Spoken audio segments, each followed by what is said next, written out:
How small do these things get? Little GoPro. They still get smaller than that one. Yeah. Yeah, that's the one Spice uses. Comes in a pen. The old bobby pin. Yeah. The old spy movies used to have, and they've actually become reality. I know, that's actually one of the funniest parts. Yeah. The amount of things that were in movies that are now reality. Mm.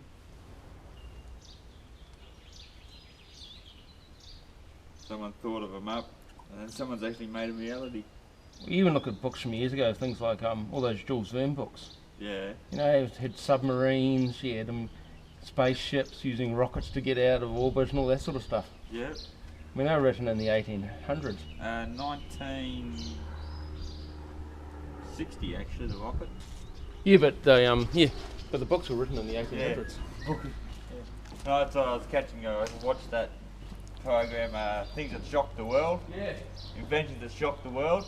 And the newspaper printed an article about how ridiculous he was, and then 25 years after he died, they reprinted the article and put an apology in. He was trying to use solid fuels to do it first, and then realised they weren't going to work, and then that's when he discovered gasoline and liquid oxygen. The same thing they did with the amount of things that have been ridiculed early on. Telephones are a waste of time. Yeah. Now look at them. Yeah. It is amazing what's how a lot of movies, a lot of books. Doing the same thing over and over and expecting a different result. Yeah. I actually got a young kid that works for us, and I absolutely ripped him apart the other day because he asked me some stupid question. And I said, "Look, no, this is the reason why you do it." Oh, okay. Well, what about if it went down by this? What would you do now? And I was like, mate, if not listen to what I just fucking told you. Don't frame the question a different way and expect me to give a different answer. Oh, that's even funny when people do that to you. They ask you a question, you give them the answer, and they ask you the same question. You go, oh boy, you're not going to enjoy this. Close up, close up.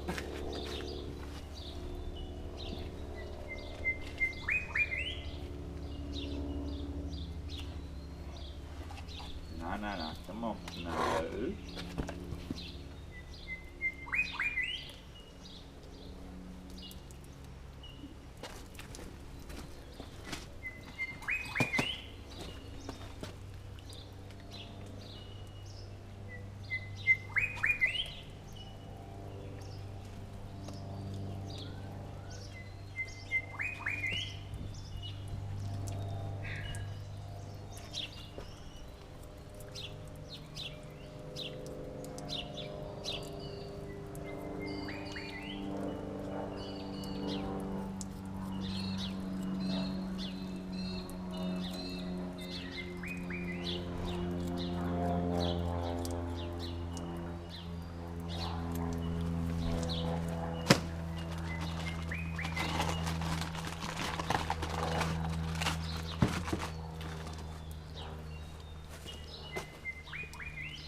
They look nasty. Yeah, you don't really want to put them on the wrong place. For a guy. Still remember doing this at university, and some of the girls in your class definitely got some perverted ideas out of this, eh? I seem to think it was fantastic. Glad I'm not their boyfriend. Yeah. To be honest, I don't think too many of them had boyfriends, of those ones. They may have had a boyfriend. They don't anymore. They didn't when they were getting perverse pleasure out of it. They might have been stung a little bit. Oh, it cuts as well. Yeah. Most of them do. I prefer the ones that don't cut. Because you can always use a scalpel blade or a pair of scissors and then you know they're just going to crush. But we've got one set that doesn't cut. The only reason they don't cut is they're that blunt. They don't cut anymore. I think they've cut their fair share. No one's learned how to sharpen them. Yeah.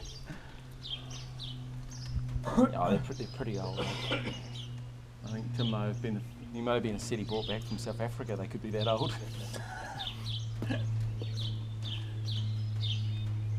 5 to 10 years, and now the thing It's got muscle upon muscle upon muscle.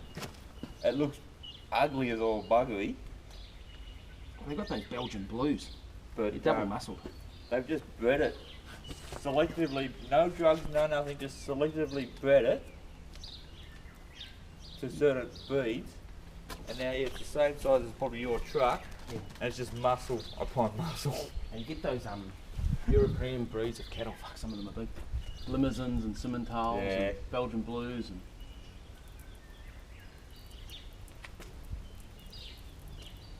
But none of them are right for the Australian climate. Well, the biggest problem too is that most of them are born by Caesar. They'll go through doing breeding programs of embryo transfer Yeah, that's to, what they to did quicken them that up, thing. but they're all being caesarean because the calf's important, the mother isn't. Yeah. Especially when they're doing embryo transfer, they're just putting it into some Friesian somewhere or an Angus or just anything. They don't really care. They don't care if the mother dies, I'll just hand raise it. Yeah, well, a lot of them they're doing that. They're basically they'll when they come time for calf, they just go and cut the calf out the side when it's ready, semi-induce it, cut it out the side, knock the mother on the head. For the mother. Not a system I've quite understood. No. But that's the difference between herd medicine and individual animal health. Like, you know, horses are, even though they're classified as production animals, they really are companion animals because you treat everyone as an individual. What about the young girl? Her father wouldn't let her have a horse, and he was a cattle breeder. So she trained one of the cows to ride and jump. That's a bit mad. There was an article in the magazine I was reading. She said, Dad wouldn't let me have a horse, so I trained up one of the potty cows. Insane. Put the saddle on and everything, rides it around. Okay, that's ingenuity. Yeah, you've got to get the close up. There you go. If we close up.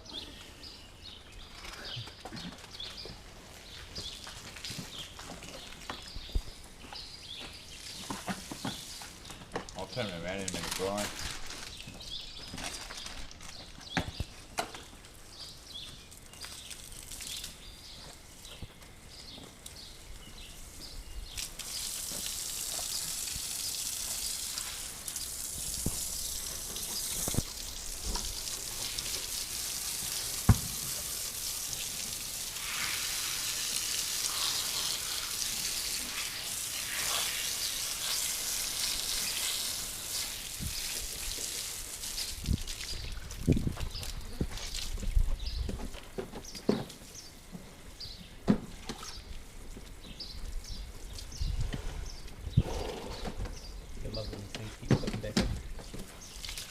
Trying to use one hand. Yeah, I know. Having it out.